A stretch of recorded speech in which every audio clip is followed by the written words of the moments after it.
वापस भगवान के पास प्रभुपाद इंद्रियों के सेवक देवत्व की ओर वापस फरवरी मार्च 1985 इंद्रियों का सेवक उनकी दिव्य कृपा एसी भक्तिवेदांत स्वामी प्रभुपाद और डॉक्टर चतुरभाई पी पटेल के बीच निम्नलिखित बातचीत 23 मार्च 1974 को बॉम्बे में हुई।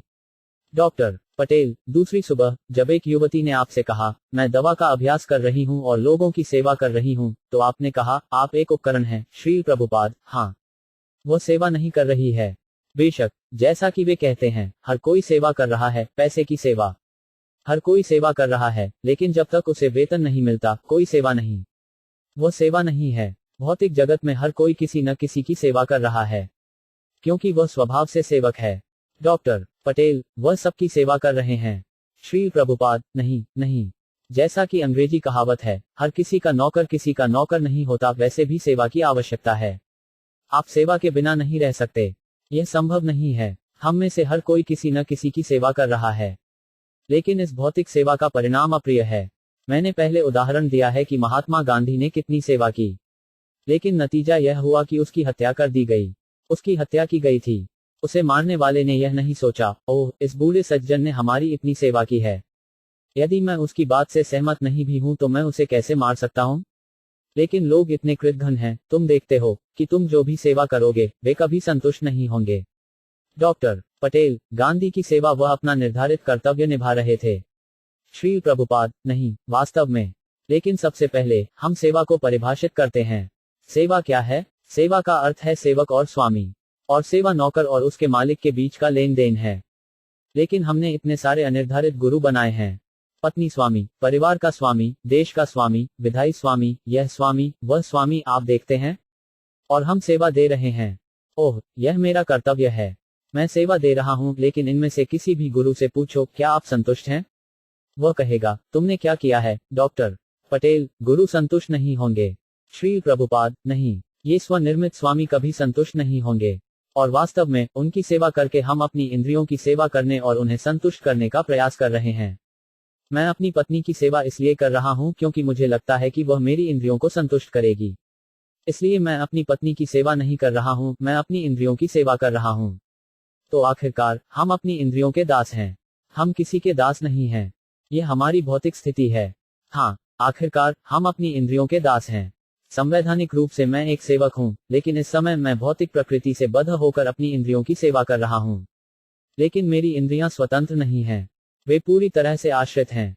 उदाहरण के लिए, मैं अब अपने हाथ हिला रहा हूं, लेकिन अगर मेरे हाथ के सच्चे स्वामी, कृष्ण, इसे पंगु बना देते हैं और नहीं हिलते, नहीं मैं अपने हाथ की गतिमान क्षमता को पुनर्जीवित कर सकता हूं। इसलिए हालांकि मैं दावा कर रहा हूं कि मैं अपने हाथ का मालिक हूं, अपने पैर का मालिक हूं, और इसी तरह, वास्तव में मैं नहीं हूं। मास्टर अलग है। कृष्ण के अन्य नामों में से एक ऋषिकेश है, सभी इंद्रियों के निर्माता और स्वामी, इसलिए हमें अपनी सेवा भगवान कृष्ण को हस्तांतरित करनी चाहिए।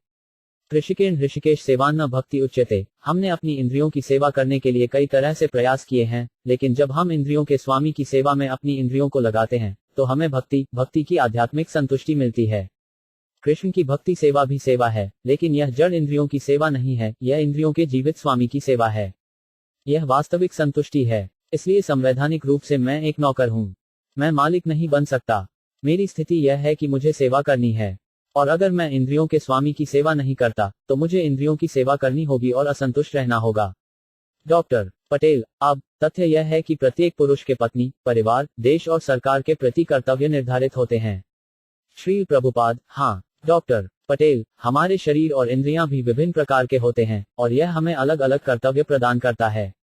एक व्यक्ति को पुजारी या शिक्षक के रूप में, दूसरे को प्रशासक या सैन्य व्यक्ति के रूप में, दूसरे को किसान या व्यापारी के रूप में, और फिर भी दूसरे को एक मजदूर या शिल्पकार के रूप में कार्य करना पड़ता है।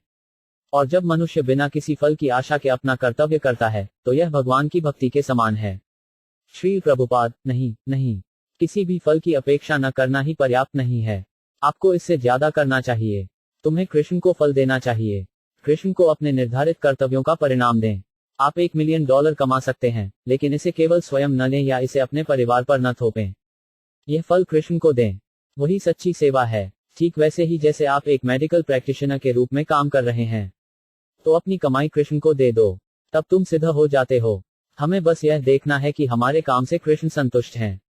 कृष्ण कहते हैं यत् करोसि, कोई फर्क नहीं पड़ता कि तुम क्या कर रहे हो, तत्कुरु मद अर्पणम, मुझे दे दो। श्री प्रभुपाद हंसते हैं और लोग कहते हैं, नहीं नहीं नहीं श्रीमान, मैं आपकी सेवा कर रहा हूं, लेकिन पैसा मेरी जेब में है। डॉक्टर पटेल, सब कुछ कृष्ण का है, आप कुछ कैसे दे सकते हैं, एक पत्ता भी। श्री प्रभुपाद, ओह हाँ हाँ, जैसे ये लड़के और लड़कियां दे रहे हैं, वे अपना पूरा जीवन दे रहे हैं, वे मुझसे पैसे नहीं मांगते। मेरे प्रिय महोदय, कृपया मुझे कुछ पैसे दें, मैं सिनेमा जाऊंगा। वे सेवा कर रहे हैं और उन्होंने सब कुछ दिया है, यह सेवा है। वे गरीब नहीं हैं, वे कमा रहे हैं, लेकिन कृष्ण के लिए सब कुछ। यदि आप अपनी आय को आंशिक रूप से विभाजित करते हैं, कृष्ण के लिए कुछ प्रतिशत, मेरी इंद्रिय तृप्ति के लिए कुछ प्रतिशत, तो कृष्ण कहते हैं, ये यथा मम प्रपद्यन्ते तम तथा व भजमी हम, जैसा कि सभी मेरे प्रति समर्पण करते हैं, मैं उन्हें उसी अनुपात में पुरस्कृत करता हूं। यदि आपने अपनी ऊर्जा का 100% कृष्ण के लिए खर्च किया है, तो कृष्ण आपके लिए 100% हैं। और अगर आपने कृष्ण के लिए 1% खर्च किया है, वो आपके लिए 1% है। उत्तरदायी सहयोग। यह आंदोलन पूरी दुनिया में इतना आगे बढ़ गया है क्योंकि हमारे पास ये लड़के और लड़कियां हैं जिन्होंने अपना सब कुछ कृष्ण के लिए समर्पित कर दिया है, इसलिए यह इतनी तेजी से आगे बढ़ा है। वे कुछ भी व्यक्तिगत नहीं सोचते हैं, केवल कृष्ण की सेवा कैसे करें। समसिद्धिर हरितोष नमः। सर्वोच्च पूर्णता भगवान के सर्वोच्च व्यक्तित्व को प्रसन्न करना है।